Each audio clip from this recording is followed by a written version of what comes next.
Bonjour, bonjour, Doomsday des Azerions va vous présenter leur maison. Donc comme vous pouvez le voir déjà, en premier lieu, une grande muraille en pierre, très haute, avec des fenêtres qui nous permettent d'avoir un accès depuis l'intérieur sur l'extérieur. Ça c'est la porte nord, la porte principale. Quelques pièges par-ci par-là ou des barricades.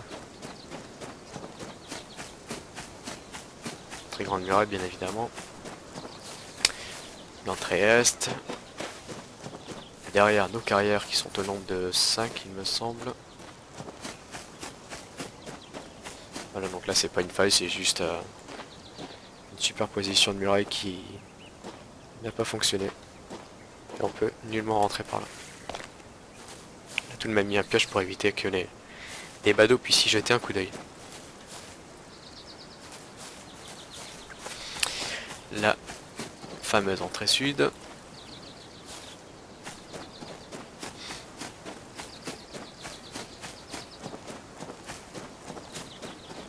Et enfin, l'entrée ouest.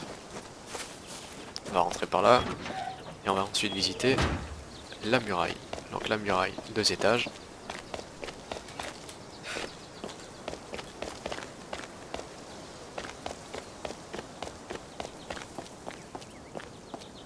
Donc vous voyez d'ici déjà, toute la maison est en métal blindé. Même le toit.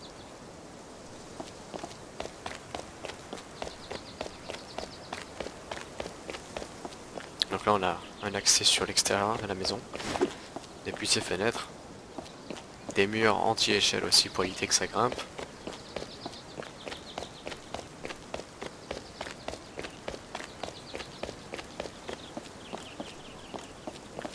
On a vraiment maximisé notre défense.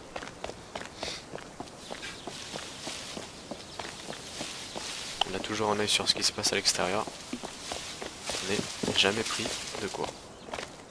Et là c'est pareil, là c'est notre petit balcon qui à la base existait avant même la muraille et qui nous servait lui de défense. Mais depuis que la muraille a pris la succession, ce balcon n'a plus d'intérêt car il ne donne plus sur l'extérieur. Là c'est une petite entrée dérobée à l'est qui donne juste après la tour et avant la maison. Donc ça c'est l'entrée principale.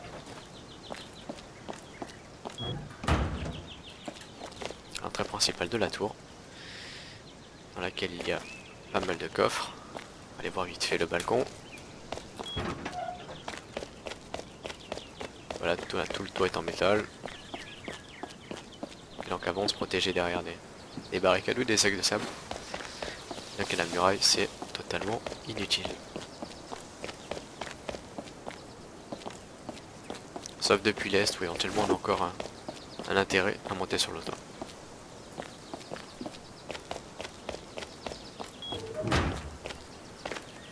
Donc on a vu qu'on avait mis quelques coffres par-ci par-là.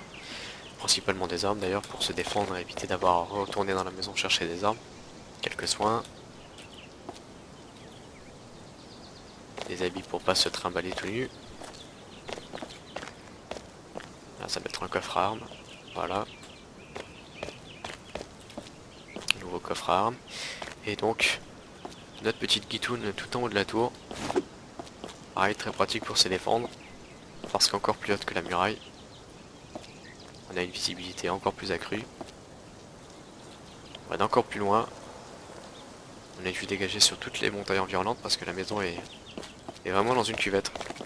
Pas très pratique des fois à défendre, on n'a pas la position haute, donc la meilleure position. Mais on remédie à cela avec notre tour. La fameuse entrée dérobée côté est. Le premier sas de la maison et la porte d'entrée officielle. Avec au rez-de-chaussée les coffres personnels. Donc là celui de Manitou. Ici celui de Catalan. Ici celui de Will. Là c'est notre coffre à lit, enfin notre pièce à lit plutôt. Ici la pièce du Rixou. La mienne et celle de Major. Ici un coffre à armes. En face le coffre à outils. Le coffre à habits et un nouveau coffre à habits, donc vous voyez qu'on manque absolument rien. Ici un coffre de stockage vulgaire qui ne sert à rien. Donc là, notre petite table de recherche avec, vous verrez la spécificité de cette porte, c'est qu'elle donne accès sur un autre sas. Idem pour celle-ci. Là, c'est juste une pièce qui sert plus de pièce qu'autre chose.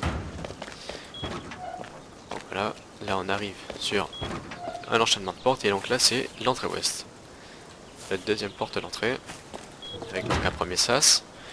Le deuxième qui est censé donner sur deux portes avec un blocage grâce à cette table de recherche qui nous permet en ouvrant la porte de tirer sur les assaillants.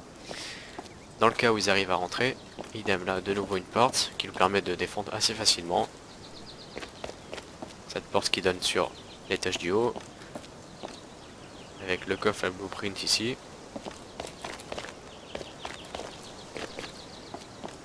Vous voyez qu'ici on manque clairement pas de porte, hein. On a essayé de maximiser la défense. Là c'est l'escalier qui est censé donner sur le troisième étage mais qui ne verra jamais le jour. Avec deux étages on a largement assez. Ici c'est mon petit coffre.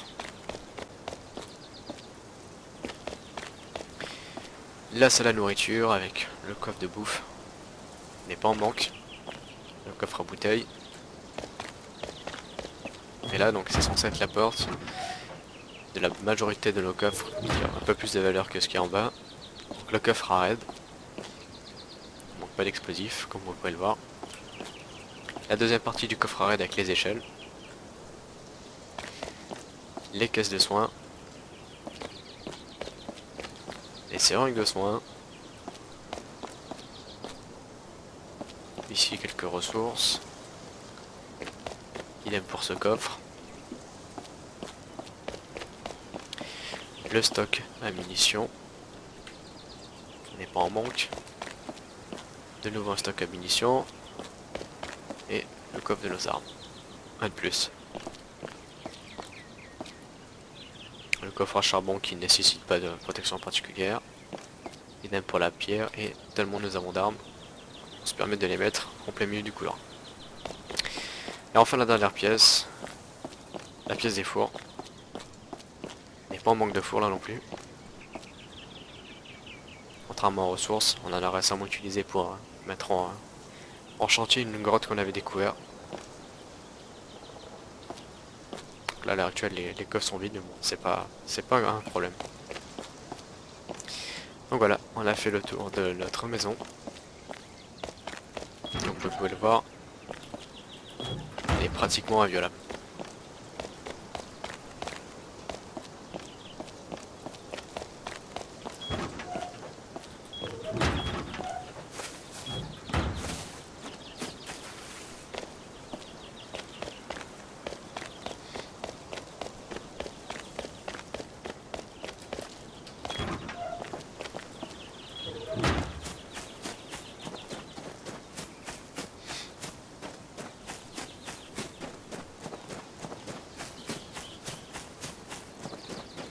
Comme je vous le disais, depuis l'extérieur en fait on a une vue plongeante sur la maison.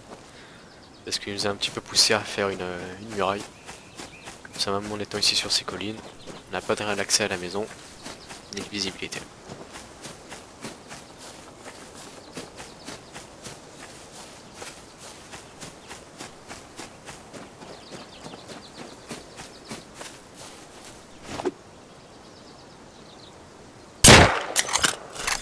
Et voilà, vous savez tout sur la maison d'Azerion.